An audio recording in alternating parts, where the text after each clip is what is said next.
Sosok Haji Amsori SHMH adalah satu dari generasi muda Nahdlatul Ulama yang mengabdikan diri dalam membela ketidakadilan. Pria ini diberi kepercayaan organisasi Islam terbesar di dunia, Nahdlatul Ulama, untuk menjabat sebagai Wakil Ketua Lembaga Penyuluhan dan Bantuan Hukum Nahdlatul Ulama. Selain aktif di NU, Amsori juga aktif sebagai Wakil Ketua Umum Ormas Forum Betawi Rempuk. Bagaimana pandangan pria ini terhadap kepemimpinan di masa mendatang? Bagaimana sebaiknya umat muslim memilih calon pemimpin yang ideal adalah seorang yang berakhlak baik? Cendekiawan muslim Dr. Amsori yang juga Wakil Ketua Lembaga Bantuan Hukum Nahdlatul Ulama ini pernah mengatakan bahwa Presiden Joko Widodo adalah muslim dan keislamannya tidak perlu dilakukan lagi. Jokowi sudah beribadah haji sejak tahun 2003, jauh sebelum menjadi presiden. Jokowi juga sudah 4 kali beribadah umroh. Kesimpulannya, Jokowi lahir dari keluarga muslim, gemar membangun silaturahmi, serta memiliki kepedulian tinggi terhadap masyarakat muslim. Jokowi setelah menjadi presiden banyak membangun relasi dengan lembaga-lembaga Islam dan komunitas muslim, baik di dalam negeri maupun di luar negeri. Karena itu wajar jika Jokowi kemudian mendapatkan penghargaan dan masuk dalam 500 tokoh muslim terbesar di dunia. Jokowi memilih calon wakil presiden dari tokoh Islam, bahkan ulama. Kiai Haji Ma'ruf Amin menunjukkan dirinya muslim yang sangat peduli terhadap kemajuan Islam dan persatuan umat. Lalu bagaimana pula pandangan tokoh muda Nahdlatul Ulama tentang Capres nomor urut 01 Joko Widodo? Bagaimana pendapat dia tentang keraguan sebagian pihak kepada Jokowi tentang komitmennya terhadap dunia Islam? Untuk memahami sejauh mana kedekatan Joko Widodo dengan umat Islam dalam membangun kebersamaan umat, kami berkesempatan mewawancari Dr. Amsori. Interview bersama Edi Winarto kali ini ingin mengupas tuntas, membedah mengenai kepemimpinan Islam dan Jokowi. Kami pun mengunjungi Amsori ke sebuah pondok pesantren untuk mewawancari. Berikut wawancara wartawan senior portal berita editor Edi Winarto dengan tokoh muda Nahdlatul Ulama ini. Bagaimana Anda memberikan kami sedikit mendapatkan pencerahan dalam obrolan kali ini tentang bagaimana kita memilih para pemimpin yang Islami. Baik, Assalamualaikum warahmatullahi wabarakatuh. Apa kabar? Alhamdulillah. Ini di hari yang berbahagia menjelang Pilpres nanti, memang banyak sekali informasi-informasi yang mana kita ditentukan oleh dua pilihan. Memang syaratnya adalah sholat istikharah dulu. Ketika kita bicara choice, pilihan, ada yang namanya bagaimana menentukan pilihan. Cara menentukan pilihan memang diarahkan oleh dua hal, yaitu pengalaman dan intuisi atau dari logika kita. Nah, berkaitan dengan teori Islam, apabila kita ingin memilih seorang pemimpin, ya apa yang dicontohkan oleh Rasulullah SAW, yaitu apakah sifat-sifat tersebut Islami. Yang pasti ada hal yang namanya sidik, amanah, batonah, tablik, menyampaikan. Nah, dalam hal ini apakah calon pemimpin kita ini memang sudah sidik, sudah amanah, memban tugas dari apa janji-janji kampanye beliau, apakah memang sesuai dengan hal yang memang umat ingin arahkan pada beliau.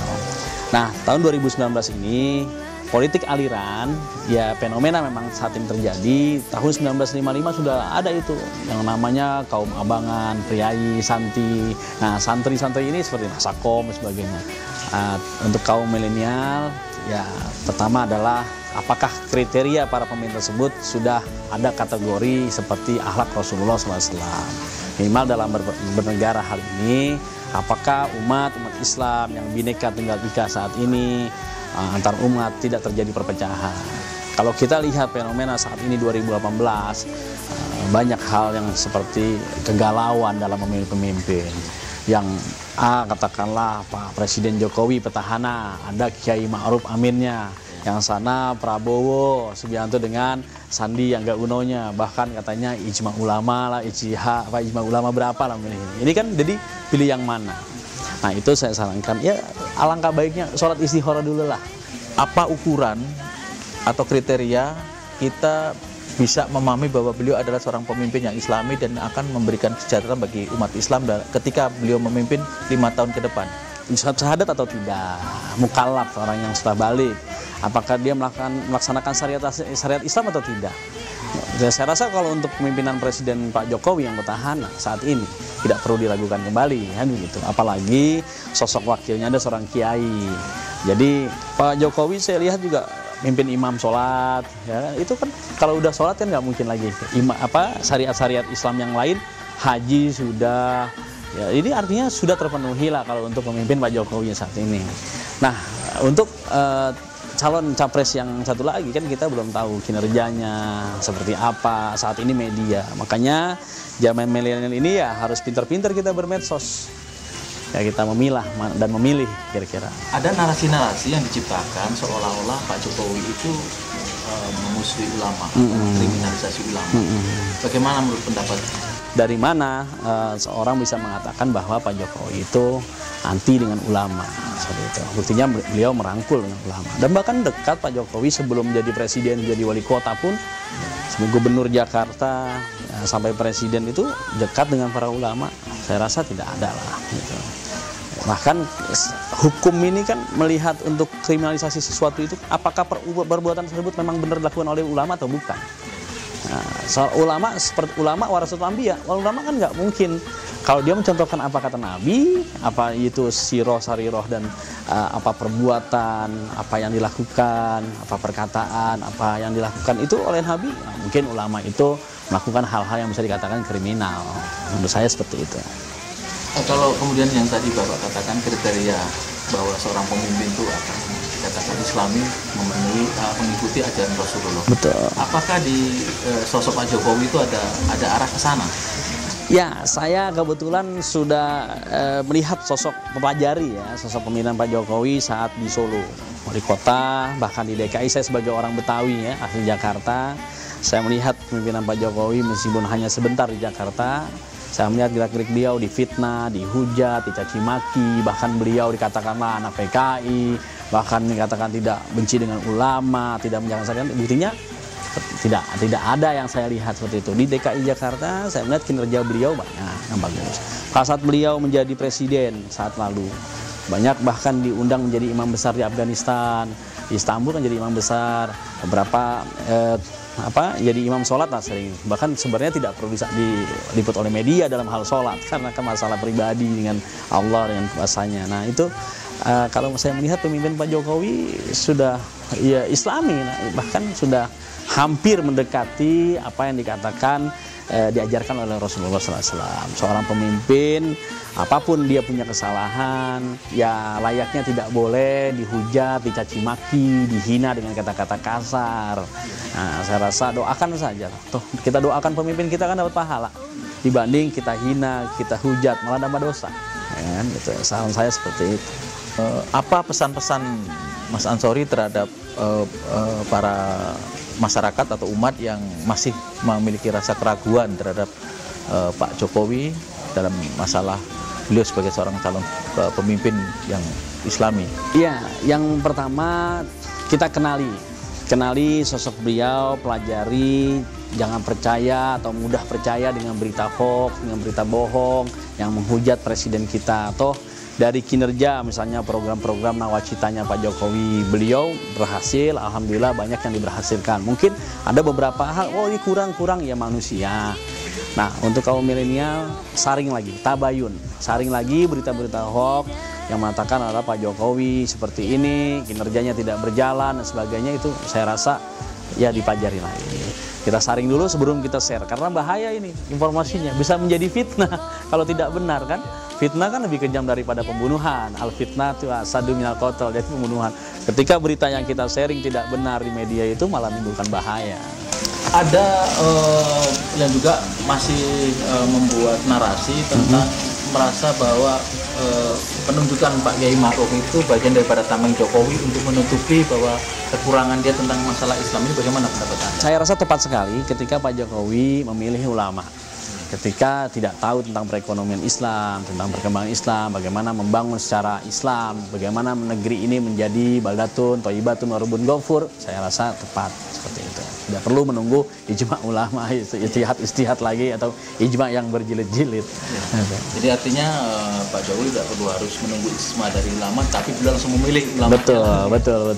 Nah, sekarang saya tanya, apa pesan-pesan Mas Ansori terhadap masyarakat kita yang masih ragu tentang bagaimana memilih kalau pemimpin yang Islami tadi, apa yang harus mereka lakukan? Ketika kiai saya ada hajat, ya santri wajib bantuin, seperti itu. Jadi ini kan hajat besar tahun 2019, bagaimana ulama yang saat ini adalah Profesor Dr. Kiai Ma'ruf Amin akan menjadi cawapres. Saya sebagai santrinya, insya Allah teman-teman yang milenial, kaum santri, kaum yang beradab, ilmuwan, bisa membantu untuk ulama kita menuju ke istana, memimpin negara Indonesia, menjadikan negeri Nusantara ini menjadi negeri yang diharap-harapkan, yang dicita-citakan menjadi negeri yang tentram, aman, yang kembali lagi mungkin Indonesia yang negeri yang baldatun, thayyibatun, warubun ghafur, yang negeri yang cita-citakan. Dan pemimpinan Pak Jokowi menjadi sosok yang memang diinginkan, yaitu pemimpin yang sidik, yang dipercayai umatnya, amanah, yang mengemban para amanah yang diamanahkan oleh beliau, oleh rakyatnya, pantonah, dan tablik tadi, menyampaikan pesan-pesan beliau. Itu saja. Terima kasih Mas Ansori atas waktu yang diberikan untuk bertemu dengan pemirsa di rumah. Sama-sama. Demikianlah obrolan kami dengan Mas Ansori, seorang intelektual muslim dari Nahdlatul Ulama, tentang bagaimana kita memilih seorang pemimpin yang islami agar kita memiliki keteguhan dan ketetapan hati, tidak salah pilih di Pilpres 2019 nanti. Demikianlah percakapan kami. Terima kasih atas kebersamaan Anda dalam video ini. Semoga apa yang disampaikan oleh Mas Ansori sangat bermanfaat untuk Anda semua. Wassalamualaikum warahmatullahi wabarakatuh. Ya Allah ya Tuhan kami, lindungi pemimpin kami dari gangguan bertubi setan, jin serta insan. Ilham Fandi. Ya, panggilannya Ilham. Ini kurus kayak saya waktu kecil. Ya tadi saya lihat-lihat kok kayak saya gitu apa. Ternyata kurusnya kayak saya. Ya Ilham, silahkan. Pancasila. Pancasila. 1. Ketuhanan yang Maha Esa. 2. Kemanusiaan. 2. Kemanusiaan yang adil dan beradab. 3. Persatuan Indonesia. 4. Kerakyatan yang dipimpin oleh hikmat kebijaksanaan dalam permusyawaratan perwakilan. 5. Keadilan sosial bagi seluruh rakyat Indonesia.